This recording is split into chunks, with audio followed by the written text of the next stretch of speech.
I'm Will Hedrick. And I'm Jordan Schaffer. And this is Dog Ears and Timestamps, a book club podcast. This is a bloody book.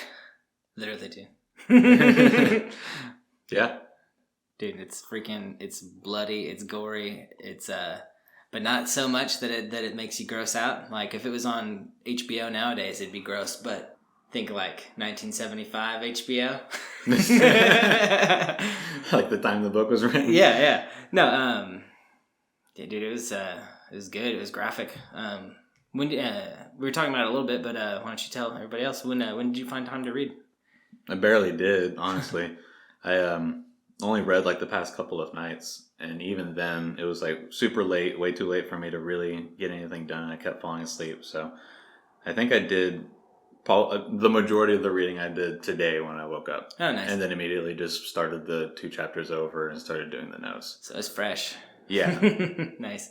When you're reading late at night, does your Kindle fall on your face? Because when I'm like even watching shows on my phone, I'll drop my phone on my face and just like wake myself up again. I don't usually read laying down like that. Oh, okay. If I'm laying down all the way, I'll be on my side. And then I just have it like, sitting on the bed or whatever. You'd fall on it. Yeah. When did you read it? You were gone this weekend, weren't you? Yeah, I went hunting this weekend, which was a lot of fun, but I didn't really... So I was thinking like, oh, perfect, 3.5 hour drive there, 3.5 hour drive back. I could listen several times, if I wanted. I don't think I listened really much at all. I listened a little bit on the way back. The guys I went out there with, I was talking about the book in the podcast and how I was thinking about listening at some point. And he's like, yeah, dude, put it on. Like, are you at a good spot? Like, just catch me up. And I was like, oh, okay, this is what we do on the show. I can do this. So I caught him up real quick, got him right to where we were in the story. And then he hopped right in and he was just like, tell me about characters or whatever, if like you forgot to mention them or whatever happened. And then he was just so tired from the weekend. I think he was dozing off. And so I was just like, I'm not going to put him through that. And then we started getting into... we wanted to stop for food, and then it was just like, I'll just talk, I don't need to read it. But then Monday I read a lot, and today I read a lot, and took the notes today. Yeah, I did. Yeah, it was good. Have you been busy at work this last week, or is it calming down? It's calmed down finally a little bit. At least just that I'm only at 40 to 45 hours, and not 50 to 55 hours. Yeah, well, you said 65. It's still crazy. Thanksgiving, so... Thanksgiving week was pretty wild. Because, like we were talking about earlier, that was like a 65 hour week, all things considered. Now, 8 of those hours is just gratis because we get holiday pay as full-timers. But that still makes it like 58 hours that I worked, so... Nice. Yeah, that week was pretty crazy. Do you work like several 12-hour days, right? Or okay, dang, dude, a 12-hour day at the same store. It's got to be maddening at a certain point, right? Yeah, I mean, it kind of depends on what it is that I was doing. Usually, the 12 and 13-hour days were whenever I was doing the actual computer repairs. So, it was not as maddening. Yeah, but standing on the counter and dealing with clients for 12 hours is maddening. Yeah, and definitely more than I can handle. Those days I would try to cut early if I could. Or at the very least I wouldn't be there later than I was scheduled like I was the other days. Gotcha.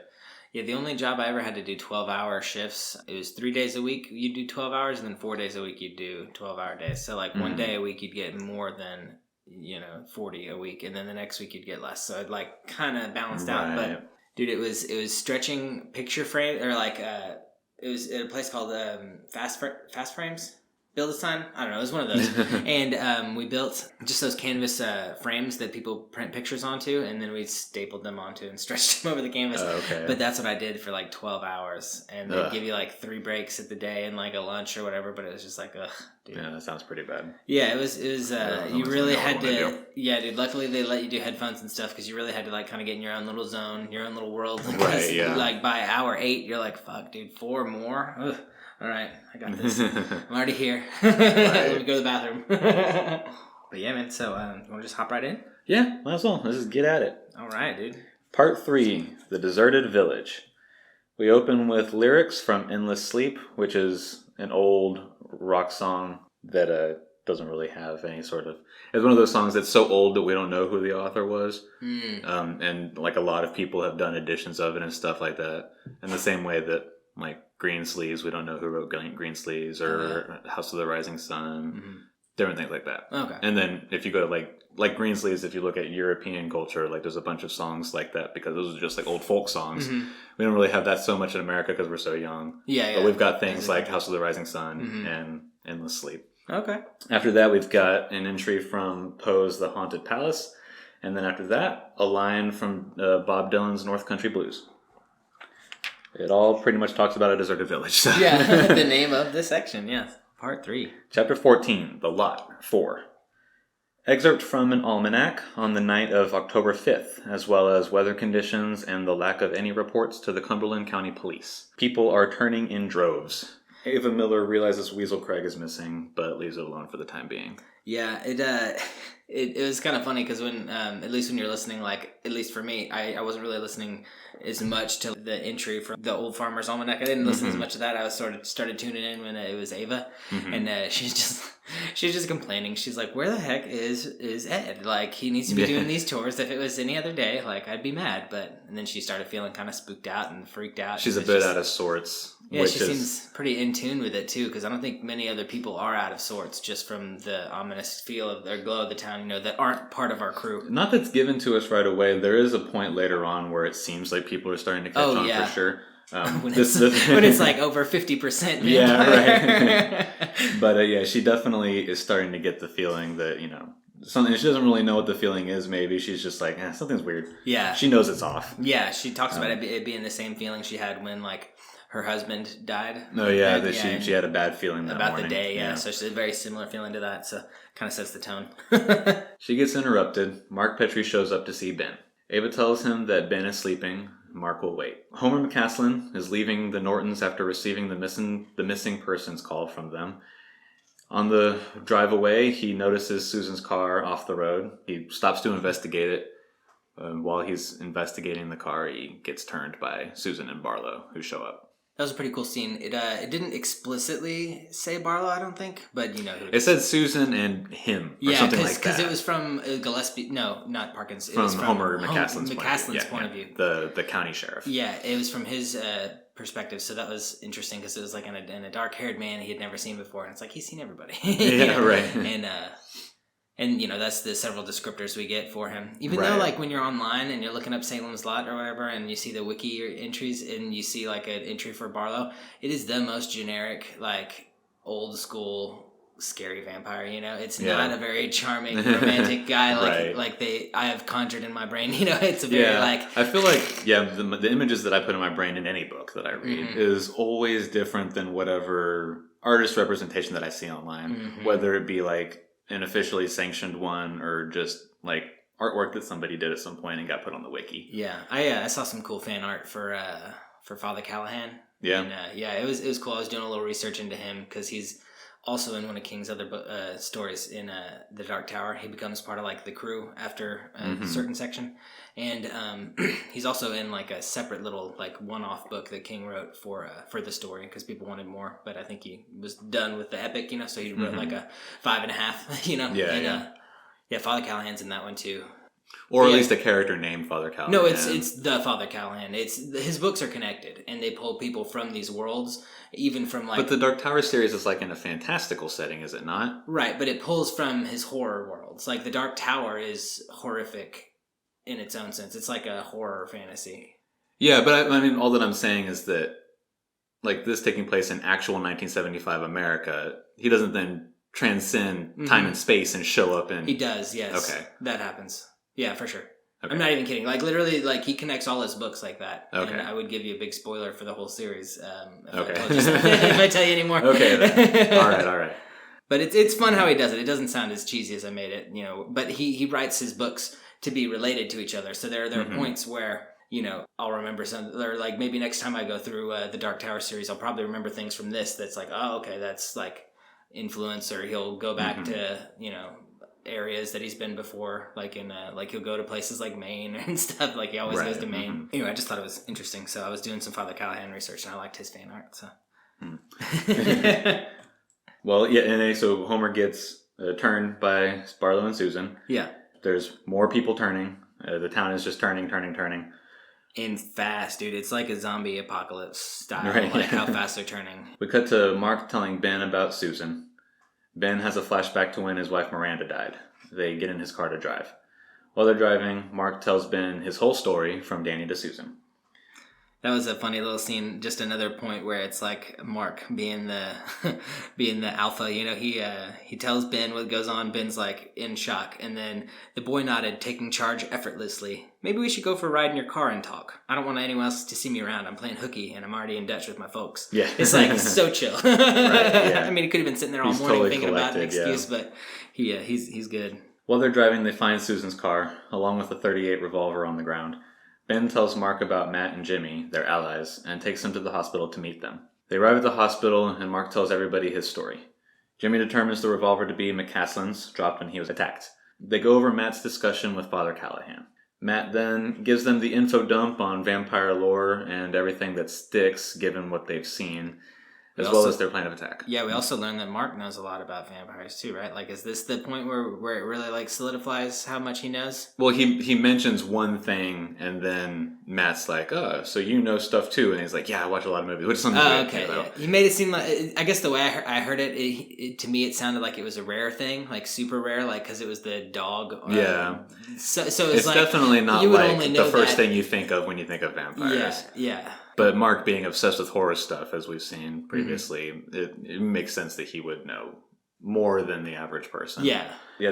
So they're going over all of that information. On the way out of the hospital room, Ben and Jimmy make a joke about Matt reminding them of Van Helsing.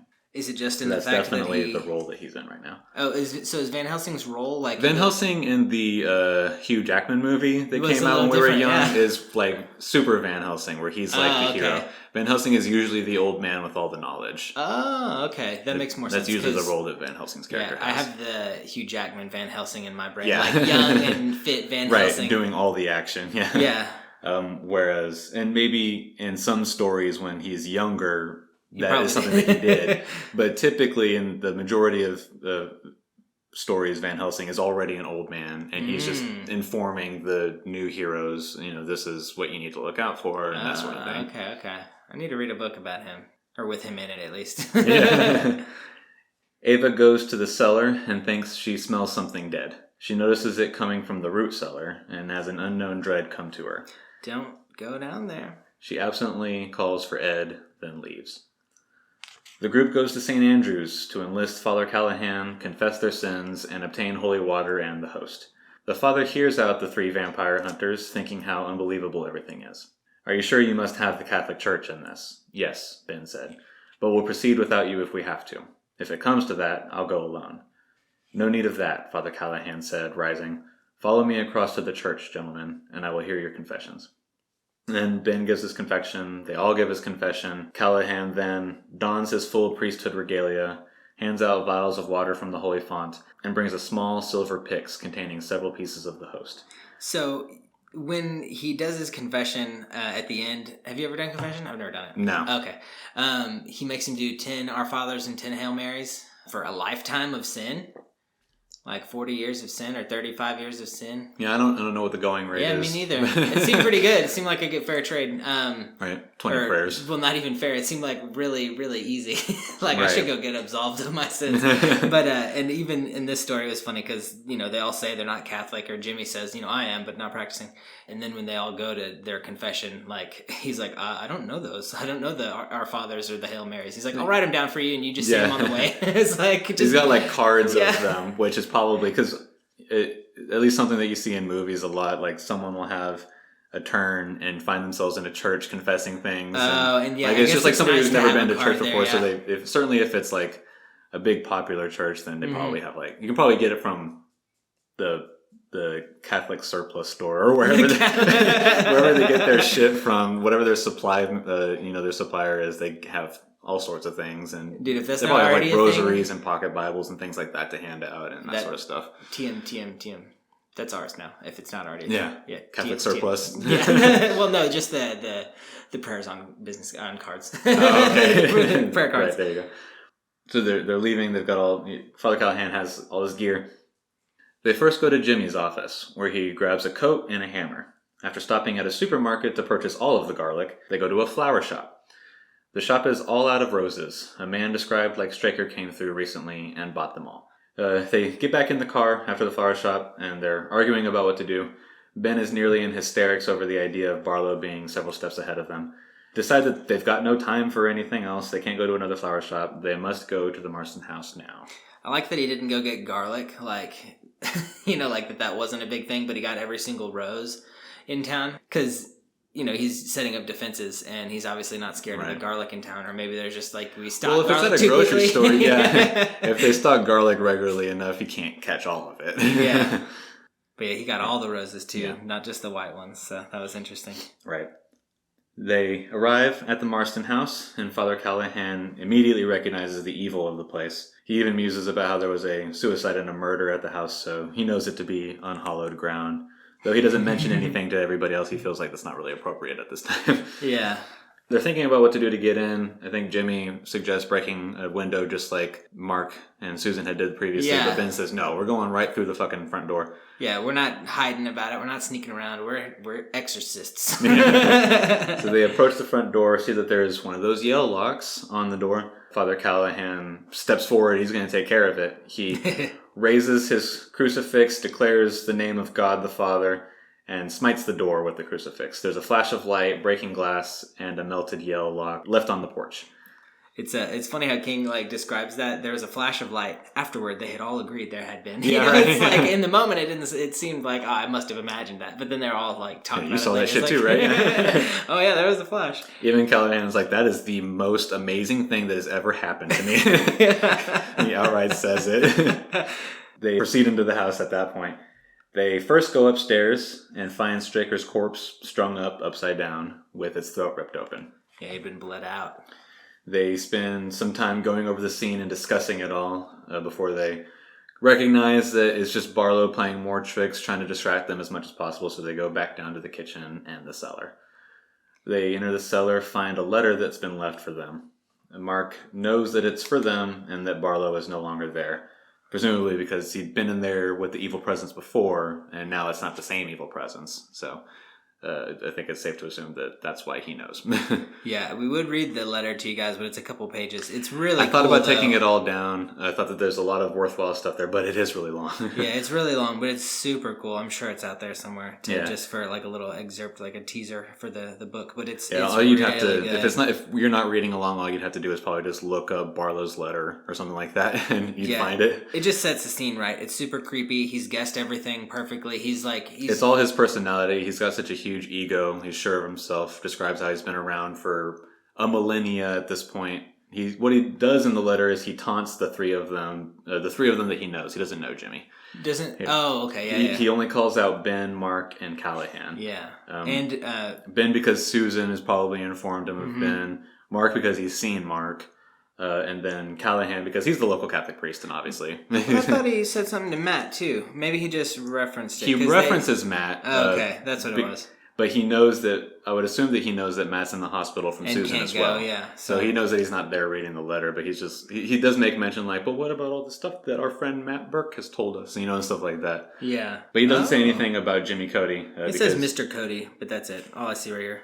My good friend, my good friends, Mr. Mears, Mr. Cody, Master Petrie, and Father Callahan. But he doesn't talk to him. Yeah, he just knows he's there. Doesn't have anything to call him out on. Yeah, he's like, you're a good doctor. Keep up the good work. Yeah. Yeah, in the letter he references that he left Susan there for Ben to do his practicing on for staking through the heart, and he makes fun of Father Callahan and how he's a faltering priest that surely can't hold to his belief, and even if he could, besides the fact Barlow's been around forever and he's been fighting the goodness in the world since before his church was even thought of and things like that. Dude, this is such a power play because he's got so confident that Ben's not only not going to stab Susan. He definitely shakes everybody for sure. Because why would he give him practice at killing people, at killing him? You know what I mean? He would never want anybody to be good at wielding a stake and a hammer, even if one practices it. So he definitely doesn't think they're going to do it.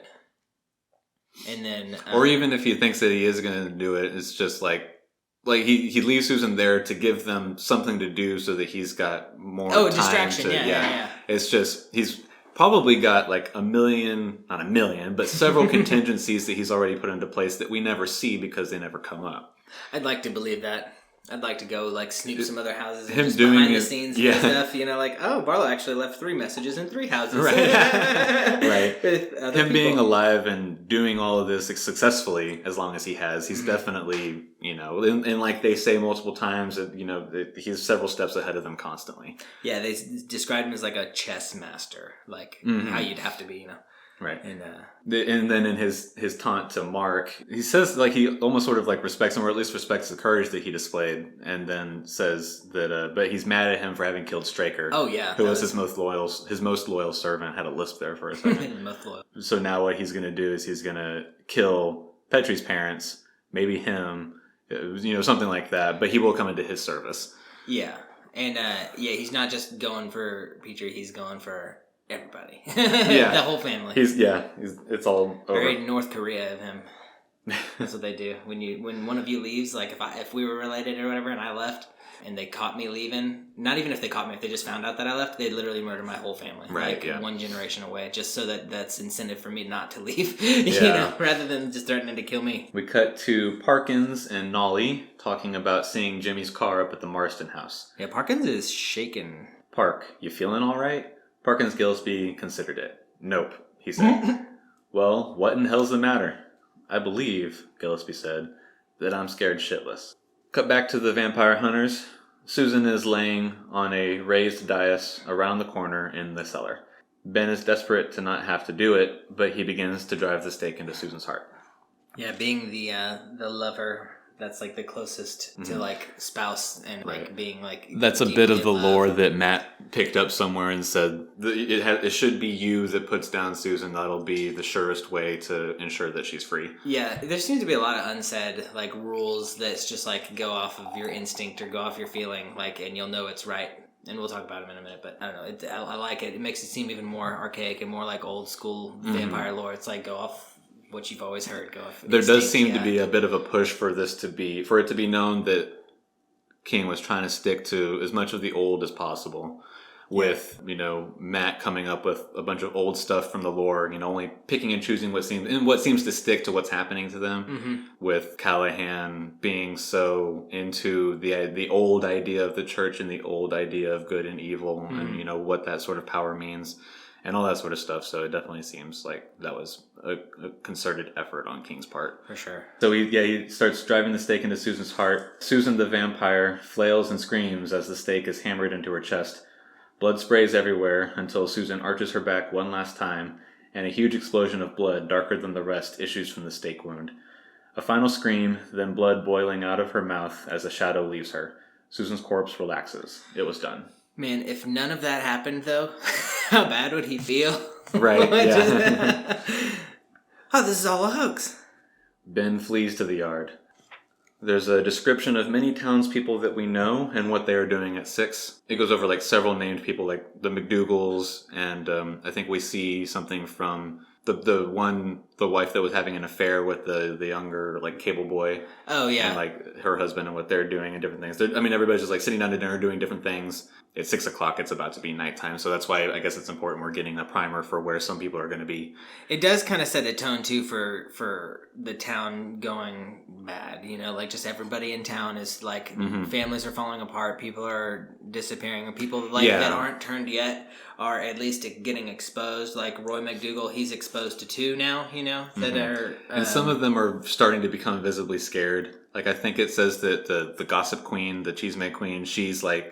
This is like the one time that she's not looking out her window or something like that. She doesn't want to see what's happening. Yeah. She's got like some sort of sense of dread or, you know, something to that effect. Mm-hmm. So it's you know, setting the scene for the town's fall at this point. Yeah, it's that feels like a setting, just like laying some solid groundwork. We've been involved in this, so now let's cut back to the big picture and see what's going on elsewhere, and then we'll cut back into what's going on to take us through. Yeah, it's fun too, like having a little bit of like background, like how we know like Dud Rogers or whatever is the guy at the dump, and how he's got a hunchback and all this stuff about him, and then later they just briefly say like, and Dud did this, and it's like, oh, we know all about Dud and why he would, you know, it's kind of cool. Like I guess he lays a lot of, you know, groundwork to make it important, or not make it important, but make it, I think honestly just to make it more fun later for him, so that he can reference people that he's built. It makes it an easier transition for us to get into other things so that we can see the wide picture instead of just following these 2 or 3 characters or, you know, whatever the individual story is. Yeah. Jimmy and Ben return to Matt, tell him what happened. Callahan and Mark went to Mark's to tell his parents everything. Matt tells Jimmy to call the Petries and have them come to the hospital. He does not like them being separated. Jimmy goes to make that call, and the phone line at the Petries is cut. Yeah, did they just split up because they thought it was like, let's just two birds with one stone, let's do this real quick? I think that's what it was. Okay. They didn't seem, or at least I don't remember them giving a good reason. I don't really remember either. I just remember them doing it. Yeah, they were leaving. Father Callahan had already called the parents to tell them, like, hey, I've got your son. I've got your son. No, but like, right, hey, I'm hanging out with your son. We'll be back later. So, I mean, maybe that's why. But I think it was just that Father Callahan, even though now he's seen the vampire firsthand, I mean, he already believed everybody. But now that he's seen the vampire firsthand, or even though he's seen the vampire firsthand, he's still, like, in a much more outsider role, or at least a much more responsible outsider role. He's like, we can't just keep this kid with us. We need to go tell his parents what's going on, and we need to be doing these more thoughtful about especially what we're doing. Because the parents got threatened specifically. And that was also they need to go retrieve them.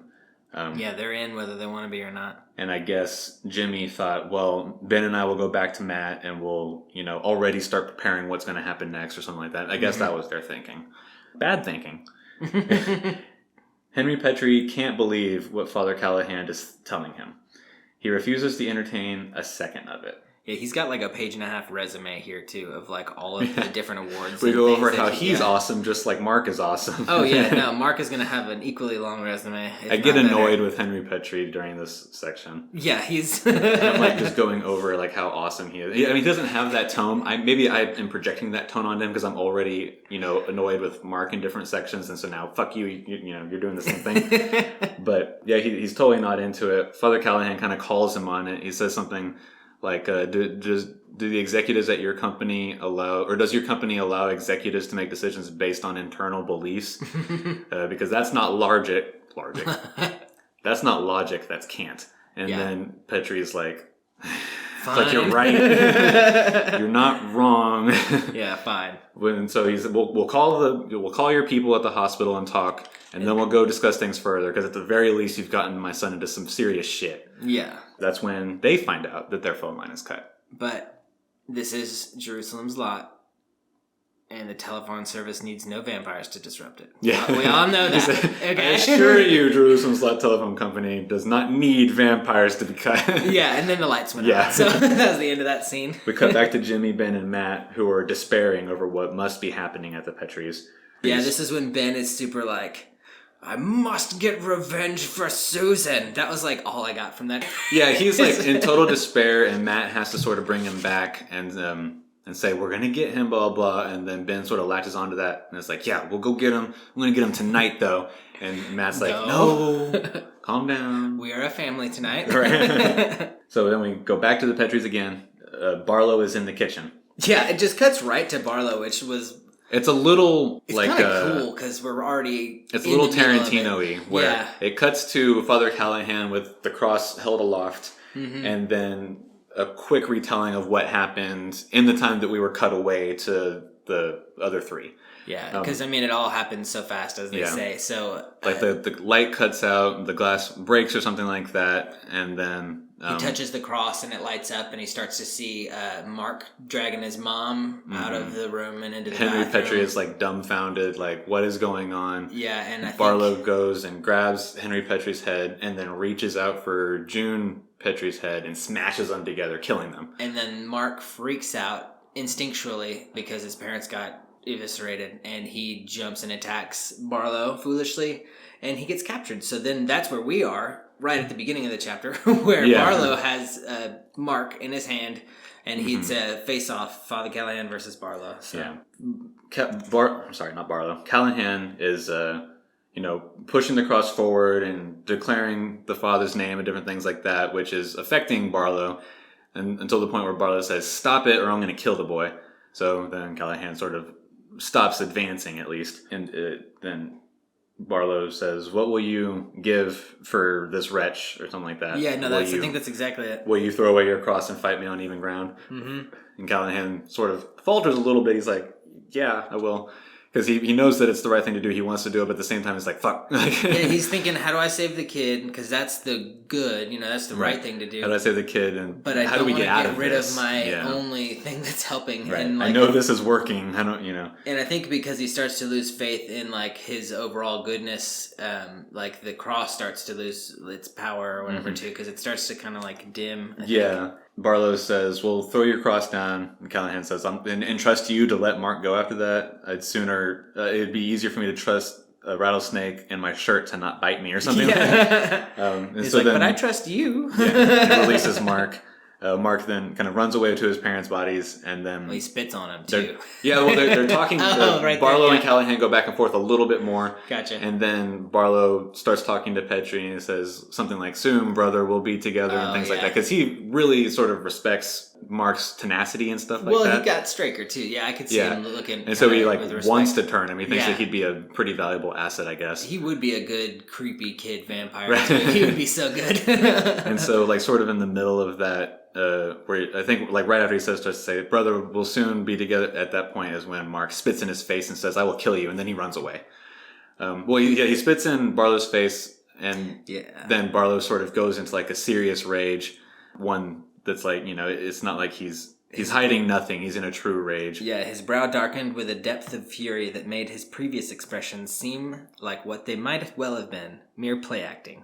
So he's been fake this whole time until he gets spit on. Right. Callahan pushes forward with the cross to push Barlow back away from Mark, because it seems like Barlow's about to just lose everything and just attack Petrie for what happened. While Callahan is doing this last effort of pushing Barlow back, Mark runs away. He says, I will kill you, and runs away. And then it even says in the book that if Callahan had pressed forward at this moment, he might have banished Barlow that night. But he sort of falters and doesn't. Just lied about the throwing the cross thing away. Yeah. Is that good? Which is totally I would have. Well, he never agreed to it, I don't think. Oh. I don't know. There was some specific wording that I didn't latch on to. Mm-hmm. So who knows exactly what happened. But he definitely could have, or at least the book tells us. Yeah, the book says that was his moment. He could have gotten away with it for the night. He could have banished him and then, on to the next night. But he falters. Yeah. It's at this point that Barlow recognizes that he's faltering. The cross is losing its glow. Father Callahan is losing his surety that he had previously. Barlow moves towards Callahan and takes the cross from him and breaks it. Yeah, so it's got no power anymore. That's pretty crazy. He's got a quote here. Without faith, the cross is only wood, the bread baked wheat, the wine sour grapes. So that's what we were talking about. The crucifix is more than just being in the shape of a crucifix. It's the power that you imbue with it, whether it's faith or whatever you want to call it. It's like this is like good versus evil, yin and yang. Going back to Barlow saying that he's been around and fighting the forces of good since before the church was even a thought. There's definitely just good and evil in the world, and the Christianity and other religions are just our age's interpretation of good, as far as Barlow considers it. Right.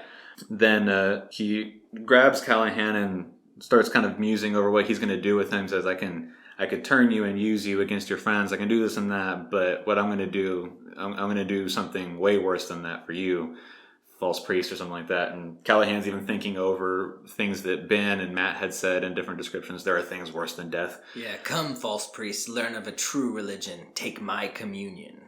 And then he forces Callahan to drink his blood. He grabs Callahan and then cuts his own neck with, his claws or whatever, and then pushes Callahan's face to the neck wound.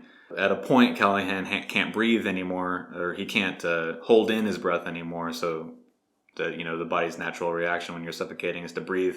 When you can't hold it anymore, sucks in a bunch of the blood and drinks it. Yeah.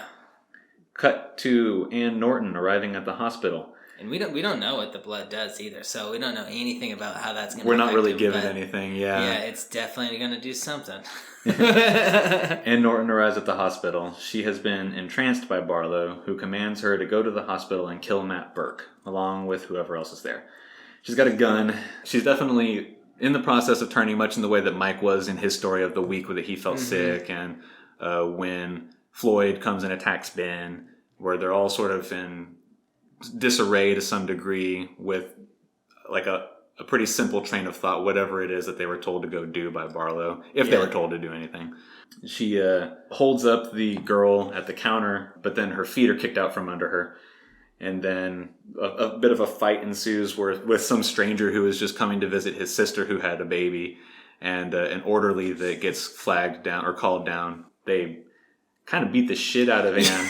Yeah, it's like... Because she keeps fighting back. She's in, like, turning vampire strength and, she's just got the single-mindedness of the mission to do what Barlow told her. So she's fighting back nonstop and kind of beat the shit out of her. Yeah, he really did. He they punch her like 2 or 3 times in the face. Yeah, in the face, dude. Like, it talks about punching her right in the jaw, which would put your lights out. Like, you'd be done after that. It really should, yeah. But they, for good measure, give her a couple more walks. They have to keep going because she keeps going until she loses consciousness, assumedly.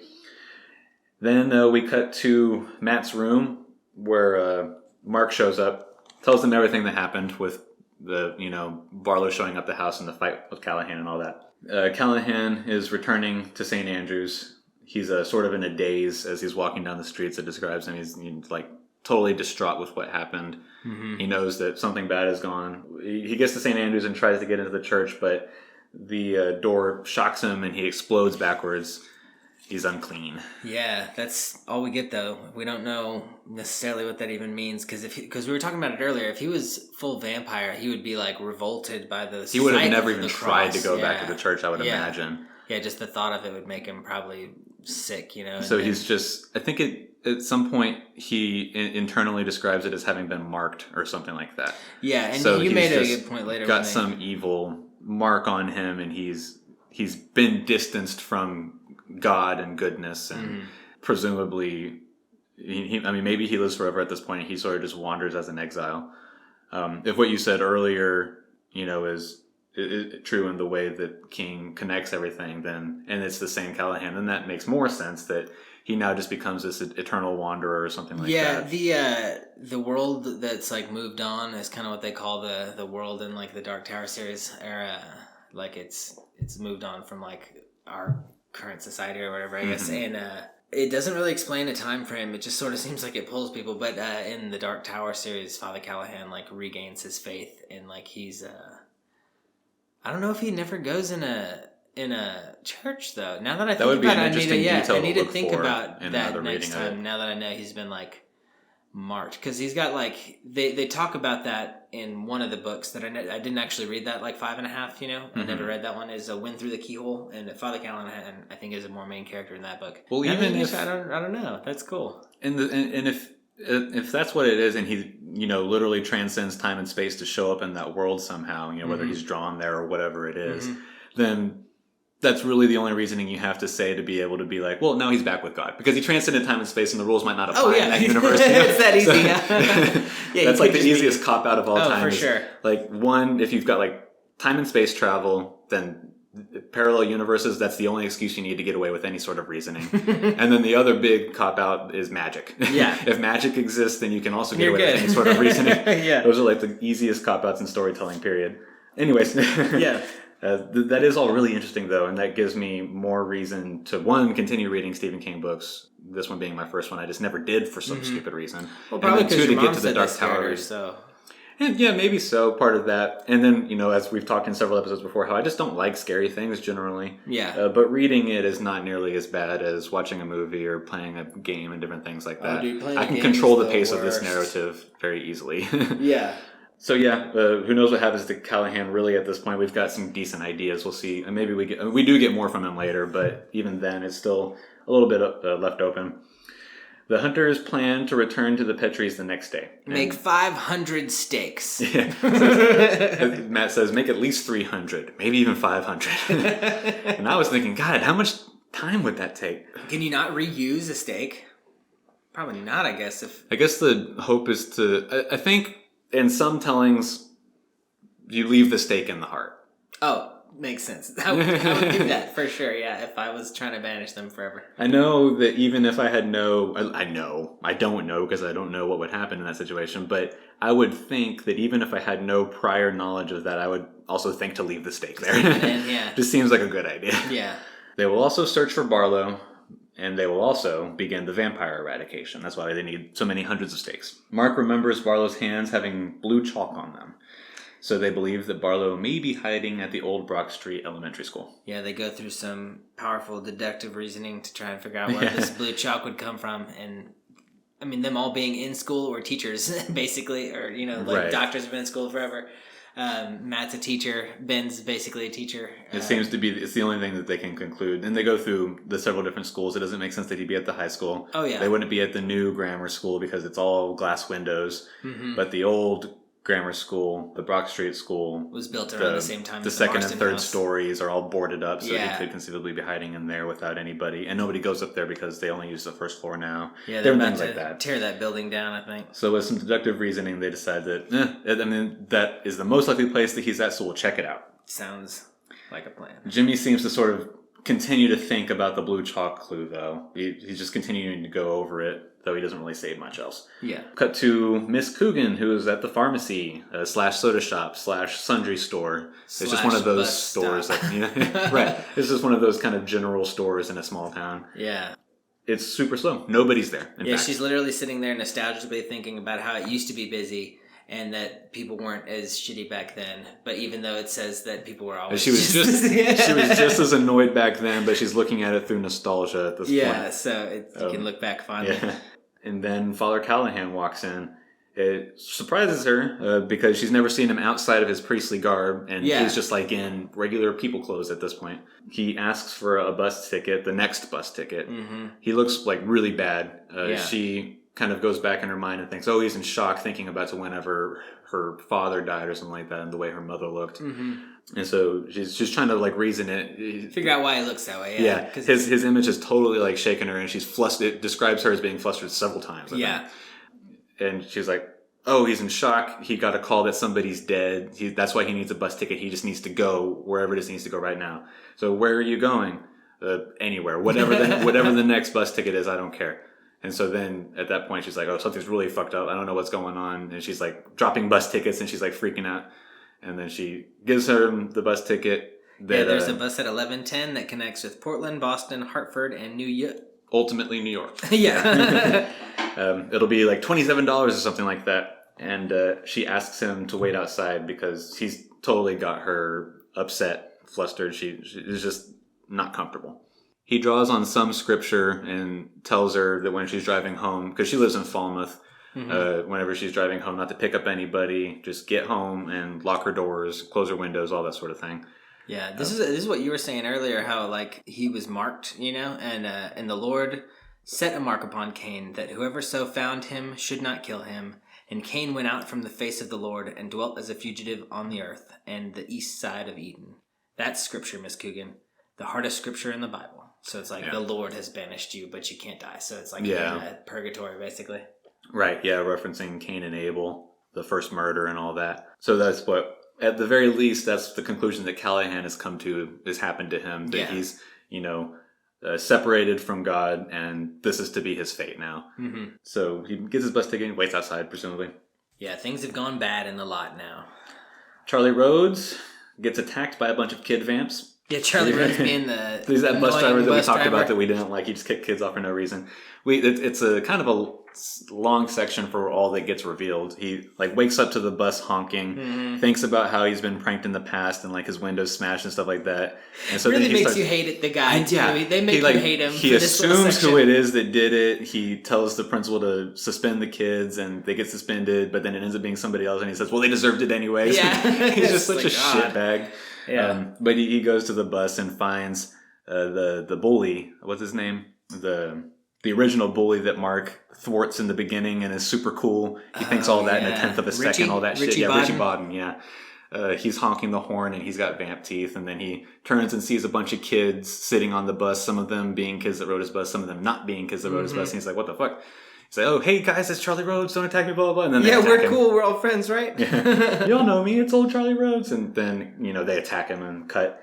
Ann Norton dies in the elevator on her short trip from the first floor to the second floor of the hospital. Mm-hmm. Ava Miller is turned by Ed Craig. She's in some sort of like half dream, half reality state where she dreams of them like getting it on a little bit, and then She gets turned, but then it kind of immediately melds into somebody who we assume is Barlow talking about different things. There's an old, what is it? Welsh. There's an old Welsh dresser. Yeah, there's an old Welsh dresser that's hard to say, dude. Yeah, old Welsh dresser that go. is being talked about. He says that'll do nicely or something like that. They're going to move it or something like that. Yeah, they're going to do something with the dresser, and that's everything. There's now at this point it's like 3 a.m.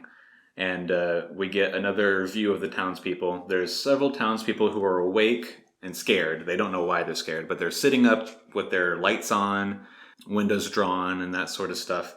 We also get a look at Parkins Gillespie, I think. He's at this municipal building at the station on like his 80th cup of coffee or something like that. He's staying up late. So there's just like a bunch of people that are up late at the lot, very late. At the end of this little section, they talk about how like travelers at night and stuff like that might have driven through the town, seen that there was a bunch of houses with lights on at 3 a.m. and thought, what the hell's going on? Yeah, it's kind of weird. Corey Bryant shows up at the Sawyer house and attacks them. That's the young telephone company boy and the wife that were having an affair. Oh, and Reggie Sawyer, who ran him off with a shotgun, but then he got turned by Barlow that same night or whatever. Yeah, what's his name? Corey? Yeah, Corey Bryant is the kid. Bryant, or not the kid, the young man. He's probably like 25 or something. It's a really long section too, and I think it's just because we had been given a long section with them several times before at this point, so it's to provide some closure on characters that we spent time with. Yeah, we've got a little history with these guys, so that makes sense why it'd be so much. It also shows you how strong that vampires are against. Yeah, because Reggie tries to blow him away with his double-barreled shotgun, and then just disintegrates his clothes, but everything about him is fine. Yeah, so really, like, the only way you can fight them is with, like, the cross. Yeah. Basically. Only the holy symbols. Cut back to Callahan again. He's on the Greyhound. They have stopped in Hartford, Connecticut. The bus driver says this is a scheduled stop. It's like a 20-minute rest, so you should go buy a sandwich or whatever it is that you want to do. Get off the bus for a bit and we'll continue. Callahan just gives him money to go buy him some alcohol. To which the driver says, the rules say you can't drink on the bus. I can't have anybody cutting up on my bus, he says. Callahan increases the money and tells him to keep the change until he relents and goes to buy him a pint with $30. Yeah. Callahan is just reflecting on everything that's going on, or that has gone on. One of the things that in the interaction he has with the bus driver says, just wait until you get off in New York. You can get whatever you want there. And Callahan says, I think you're wrong, friend, because he's thinking about how he can't get what he wants at this point, which is to get back to God.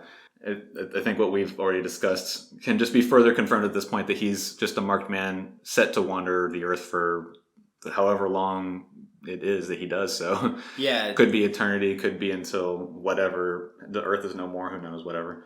Dang, dude, that's crazy. I wonder if that's why King brought him back in his other book, because like even if it wasn't like a planned move, definitely whenever it came time, it was like, oh dude, I've got this dude that I can bring back. That's dope. Well, it took him like 40 years to write the series, so he for sure did that. Yeah, that's a great point. He for sure did that. He like probably reread Salem's Lot and was like, oh, there we go. It's like, here's something I can pull out of it. I've got a little rabbit in this hat. Yeah.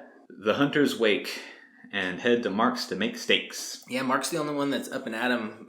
Ready to go. He's the one that wakes up first. He wakes Ben. Maybe that was his shift. Oh, there you go. That could be it. Wakes Ben wakes Jimmy. They don't wake Matt because they drugged him to go to sleep the night before. They're worried he's going to die. Right. Like, he should be resting, and now that it's daytime, he's safe. Yeah. So they leave him asleep, go to Mark's. As they enter town, they can feel that it's gone bad. They comment that you can almost smell it. They stop at Barlow and Straker's shop to see if he's hiding there. It would be so obvious. They end up finding Mike Ryerson instead. Yeah, they found him in a crate or something, right? Because he's just like in some container. Yeah, they got excited because they found a container in there, and then they started busting it open, and it was just It just ends up being Mike, yeah. They continue on to Mark's. When they get to Mark's, Mark can't get out of the car. He doesn't want to go into the house, so where everything just happened the night before. Mm-hmm. So Ben and Jimmy go and get a bunch of wood from behind the house and then take it down to the basement where Henry Petrie had a bunch of woodworking tools. Mark tells them that there's a lathe down there and they can get the work done a lot quicker with that. Yeah, Mark asks Ben to go cover up his parents, just if he can, and so he does it with Ben makes a point to do that. He's like, I told Mark I'd do it, so I gotta go do this. Does it with like a dust cover from the couch or whatever it is. Something just right there. While they're in the basement, Ben and Jimmy they get into an argument because they realize what it is that they're going to have to do. It's going to take weeks for them to kill all the vampires if they even can do it. Oh, they definitely don't think it's gonna work. So Jimmy like kind of loses it for a second and starts to laugh almost hysterically. And Ben says, "What, you want to give up?" And then that's when the argument happens. They get over it and they're like, "Sorry, man. Like, this is all fucked up."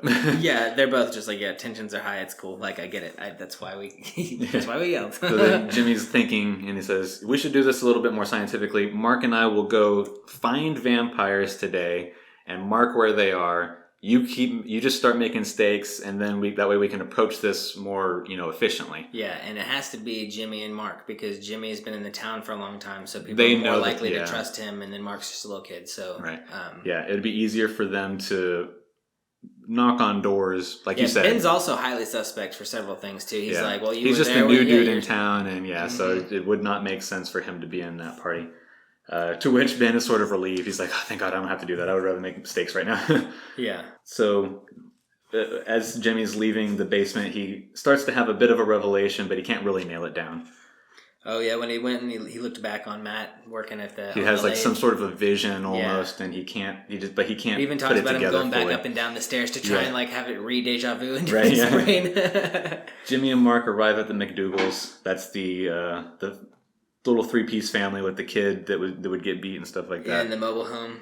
They find them in the crawl space, vampires. Mark has the idea to pull out Roy. Great idea. Yeah, to see if the sun is enough to kill them, which might be a little bit easier for them. They don't have to go through the trauma of smashing a stake into somebody's body over and over again. It seems like it's working. Roy is like sort of writhing and crawling around in the sun. He's like boiling and melting, which is too traumatic for Mark and Jimmy to stop him from going back. Because the way that I interpreted the description is Roy sort of, his eyes are closed the whole time, like he's still asleep, and he just works his way back into the crawl space and turns over.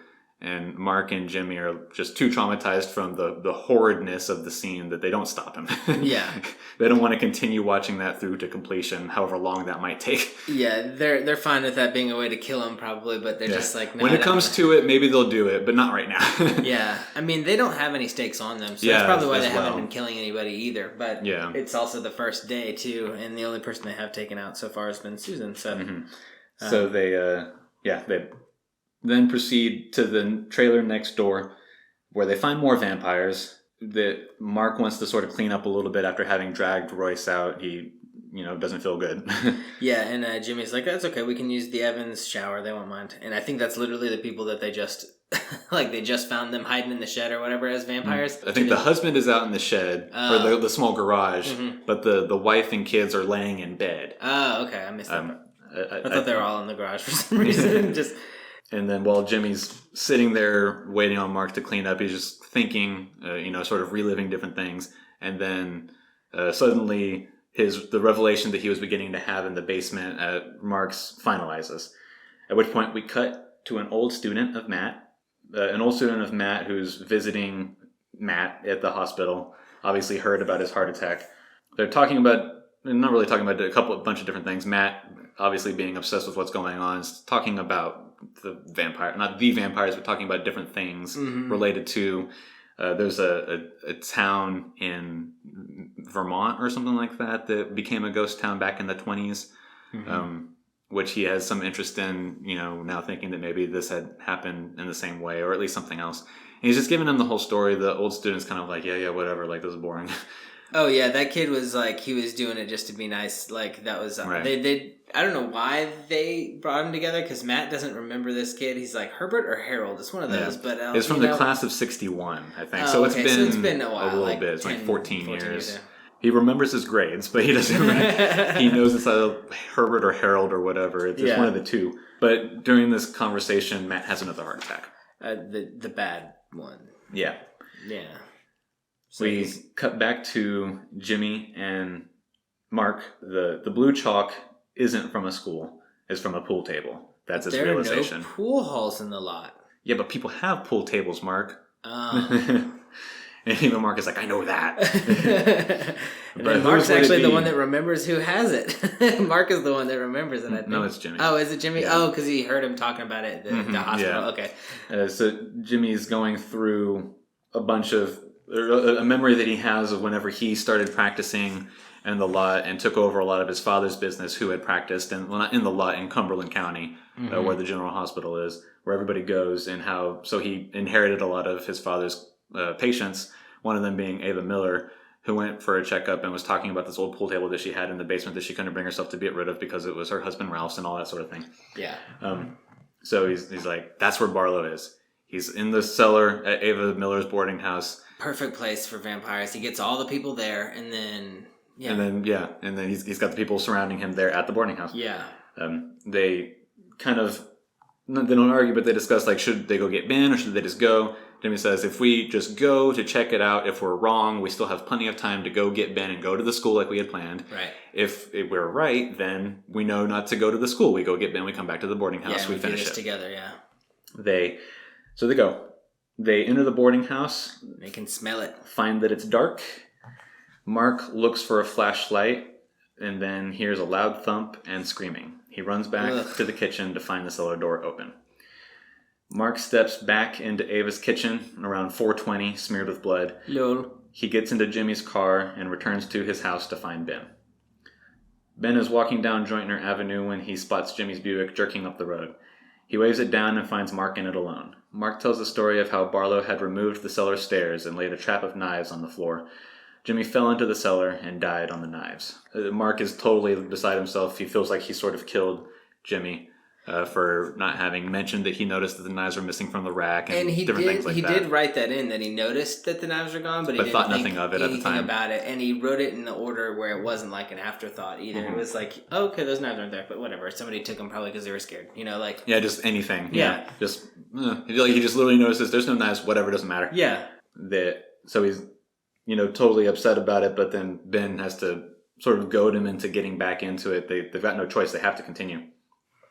So on the way back to the boarding house, they stop at a gas station for gas and phone the hospital to see what's going on with Matt, to bring Matt back up to speed, because Matt probably doesn't know that Jimmy's dead. Yeah. Ben gets the news that Matt is dead. Because we didn't know Matt was dead. So. Yeah, we just know he had a heart attack. We knew it was going to be the bad one. It is 5:15. Ben and Mark arrive at the municipal building to talk to Parkins. Parkins has already come to the vampire conclusion, but will be running from the lot. He's totally given up. He doesn't want to face any of it. Parkins literally offers them like a gun from the police station. Like if the cops are giving like, if you want guns, if you want this gun, go ahead and take it. I'm out of here. Yeah, like if the cops are giving you guns, like it's probably not a good sign, right? Like it's like okay, he's worthless. This guy can't help us. It's also sort of like old school, like being able to trust. And not that this is 100% the situation, but like, so, that like the story of the UT Tower here in town, right? Whenever the sniper went up there back in the 80s and was shooting people, there was a dude who was like at a coffee shop across the street from it, just some adult man who saw what was happening and then went up to the officers at the base of the tower and said, "Give me a gun." They gave him a gun, and then he went with some of the officers up to the top. Well, they're not allowed to do that, I'm sure, by protocol. Oh, yeah, that's super against the rules. But they're not allowed to do certain things, I'm sure, according to protocol. So if they have this wild card out there, then it's like, well, he's not above the law, but he's not really listening to our rules, so... Yeah, but then it's also him breaking the law. To go murder somebody, yeah. Potentially, yeah. But it's just but nothing happened. Like, he was fine. They just let him go. I mean, he didn't end up being like the person that shot the sniper, but... Didn't he suicide himself, I thought? Yeah, ultimately I think that's what happened. Yeah. But it's not like the guy who just said, "Give me a gun," got in trouble, and then the cops didn't get in trouble for giving him a gun. That's just like sort of an older time when things like that was more common, potentially, where it's just like, get the town together, we got to stop this. Yeah, same option. But in any case, yeah, Parkins is totally checked out. He's like we already went through, he's scared shitless. He knows that there's an evil. He can't be rallied. He's come to the vampire conclusion all on his own. Having everything that he's seen with the people that aren't dead. He's probably going over what happened at Matt Burke's house. He's like, well, there was the screen was off the window. There was no marks underneath the window. Like, he knows everything that Ben knows for the most part. Mm-hmm. So he's probably, and he even says it. It says, "So Barlow's a vampire, huh? Well, I'm leaving." Without Ben and Mark even telling him that he's a vampire, he's already knows it. Yeah. So they say like Barlow's at the basement of Eva Miller's boarding house right now. He's like, "That's so," Parkin said with no particular surprise. "Vampire, ain't he? Just like in all those comic books they used to put out 20 years ago." It's just like, vampire, right? Yeah. He already knows, and he's out. Yeah. Not a bad call. But Ben and Mark leave. It is 5:30. They arrive at St. Andrews about 5:45. They fill some vials with holy water and wash their hands and faces in it. Rhoda Curlis, Father Callahan's housekeeper, questions them. She knows that there is some evil in the town and accepts that the father lost and is gone. She urges them to continue to be about his work. It is 6:15 when they arrive at Ava's. Mark falters, and then Ben brings him back. "Oh boy," he whispered. "Oh boy, oh boy." This is sort of some of the first times that we see him be like a child. Even though he continues to persevere and continue on, he's still like totally childish. Not childish, but he's got all the fear. He talks like a child, saying like, "Oh boy, oh boy, oh boy." He's not like an adult saying, "Shit, this is fucked up," or this is bad. We can't, whatever. Anything, yeah. Oh boy, oh boy. They go to the cellar. Ben retrieves the gun, hammer, and flashlight from Jimmy's body and covers it with some drapes that he finds down there. They find an old Welsh dresser by the wall where the smell is foulest. They push it over and find a door. The root cellar. The root cellar. The hammer is unable to break the Yale lock. That's why Barlow was specific, or the Strick was specific about Yale locks. They're obviously very strong. Hammer proof. Ben finds an axe and douses it with holy water. He begins to feel a power course through him as he holds the axe. As he hacks away at the door, he is glowing. Yeah, there's like a trail of light from the axe as he like goes up his arms, and because they also wash their hands and their face, and so they've got the holy water on them, and then he like empowers the axe. Holy power, yeah. So it's just sort of like coursing through him, and he's got all the belief in him right now and everything too. Oh, faith is strong, yeah. Describes him as a man possessed. Mark looks at him and knows that it is not a power that is Christian-like in any sense of the word, but more relevant to what we've speculated on several times now, that there's an old power of good and evil beyond that of the church. Hacks away at the door, finishes it off. They go into the root cellar. The root cellar is lined with the tenants turned vampire, up to Barlow's coffin, sitting at the end. Ben and Mark go to the coffin. They realize that it is super easy to lift. It's like nothing. They sort of feel like they're imbued with the holy power of the, the holy water that they wash themselves with. They carry it out pretty easily towards the entrance of the cellar where Jimmy's body is. "Here it is, Jimmy," Ben said. "Here the bastard is. Set it down, Mark." It is 6:45. 6:45, dude. Time is clicking. Yeah. Closer and closer to 7 o'clock, which we know it has been for a couple of days now when night comes. They open the casket and find Barlow. Mark looks into his eyes and is entranced. He attacks Ben. Ben fends him off, kind of just about knocks him out. Oh, yeah. Has to punch him in the jaw a couple of times.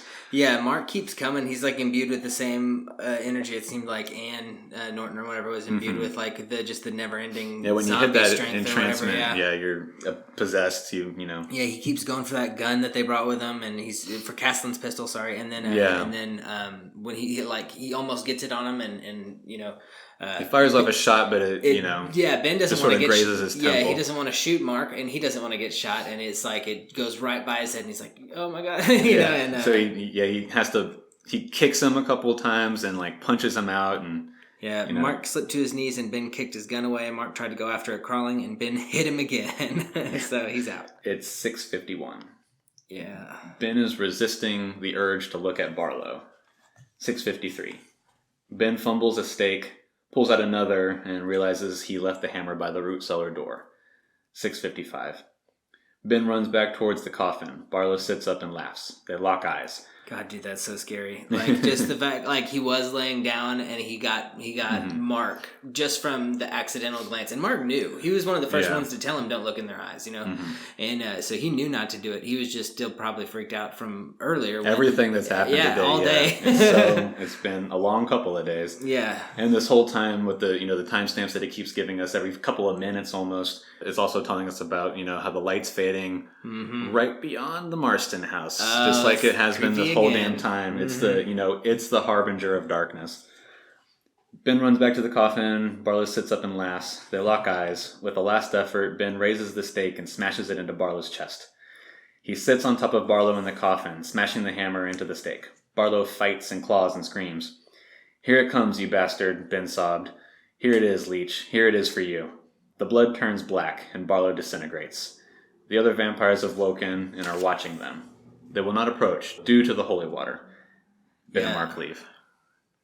No, that was cool. It's just like they did the holy water out of, they like bathed themselves in holy water out of like instinct. He was just like, no, this will be fine. And then it was their shield at the end when like they would have been totally screwed. Yeah, because they ran out of time. He killed Barlow when it was already past dark. It was nighttime. Barlow was moving. Yeah, he was waking up. The description of whenever Barlow disintegrates it's a really long description. It says that it happens like in 10 seconds or something like that, but it's a couple of paragraphs of imagine what happens at the end of Raiders of the Lost Ark. That's almost exactly what happens. It's pretty cool. With a lot more vampire sort of feel to it. Like he disintegrates like into the air. There's a darkness and a shadow that, kind of vaporizes and is a lot more that sort of stuff rather than literal melting. Yeah, I mean, when you're just showing people melt, it's a little different. But then when he gets all wordy about it, it's like the flesh was just like flaking off and turning to ash in the air and stuff. It's like, whoa. Ben and Mark drive away in his car. So because it went a little bit longer than we had anticipated, we didn't want to make it too long of an episode. 2 hours of listening is a lot to ask of y'all, so we obviously, as you now know, are splitting this up where we're ending on chapter 14, or at the end of chapter 14 rather, and next week we'll be continuing with our thoughts on chapter 15 and the epilogue and, just what we thought about the book in general. Obviously this part right here is cut in, having recorded the other thing later, just for convenience sake for y'all. We don't want to put too long of an episode on y'all to listen to. So, and it'd be good just, if you have the time, give it a whole reread. That's really what I plan to do through the next week. Mm-hmm. I'm going to listen to it whether we do, right. We're doing the movie eventually anyway. So I'm going to re-listen to the book because I want those details fresh, especially for the movie. And it's just, that's how I am with Stephen King books. I'll listen, and this one hit me the same way. There's a lot to take in. It's worth going through again for sure. Oh, for sure. Yeah. Even with all the notes, it's and you'll certainly have the time to do it at this point because we're going to, publish a pre-recorded episode to cover 15 in the epilogue.